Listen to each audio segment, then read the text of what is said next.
I want to like Rex Ryan, right? No, I don't, but I kind of do. I tried to defend him Friday that he's a bit of a meatball, and he's not really my cup of tea, but everybody doesn't have to be an academic in football. So, and the thing about Rex Ryan is he is the son of his dad, and he's the brother to his brother who's kind of a defensive guy and limited. Can we just admit Rex Ryan, listen to his quotes after talking and all week, yap, yap, yap, yap, yap, Rex Ryan, yap, yap, yap, yap, yap. Then he gets smoked with the best personnel he's ever had, once again by Bill Belichick, who just outthinks him. I mean, how many penalties did Buffalo have? How disorganized did Buffalo look with that personnel? Like, he thinks that if he owns it and says, I lost it for us, that we'll give him a pass. Here's the thing. When you look at football coaches, like the really good ones tend to evolve, like Jason Garrett with Dallas. You can look at Jason Garrett and you can say, okay, he went from playing to being an assistant, to being a coordinator, to calling plays as a head coach, to giving up play calling. Like, he continues to evolve. You always feel, now he went to Princeton, he's obviously a bright guy. I always feel with Jason Garrett, like there's another layer. Like, he's learning the sport. He doesn't believe he knows everything. He's moving slightly in the right direction. I almost feel like guys like Rex, he's entrenched in what he is. Like, this is the kind of football I play. I'm never changing.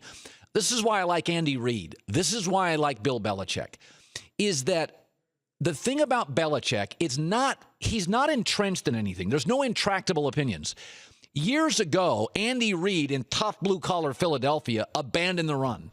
Like, Andy Reid a decade ago was like, you need to pass on like 3rd and 3. And Bill Belichick did that. Nobody threw to the tight end 8 years ago.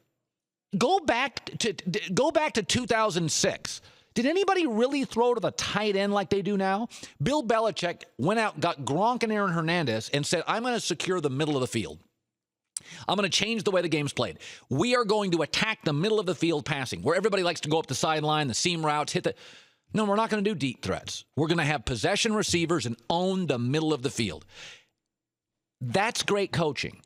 Like, not falling in love with your system. Like, Chip Kelly now in Philadelphia is going to be interesting to adapt. He's got a system. It works for him, and it's worked everywhere, and it worked the last 2 years. But right now he has a quarterback in Sam Bradford that's terrified, an offensive line that can't run block. So can Chip Kelly tweak his system? And I think with the really great coaches in football, they can modify it. They can go, okay, this is not intractable. I have to figure out a way this isn't working.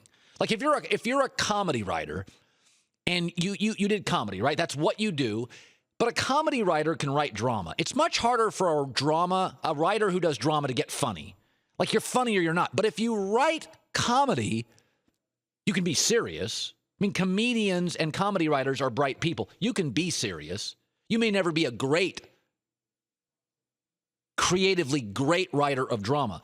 But it's hard to be a dramatic writer and go and be funny.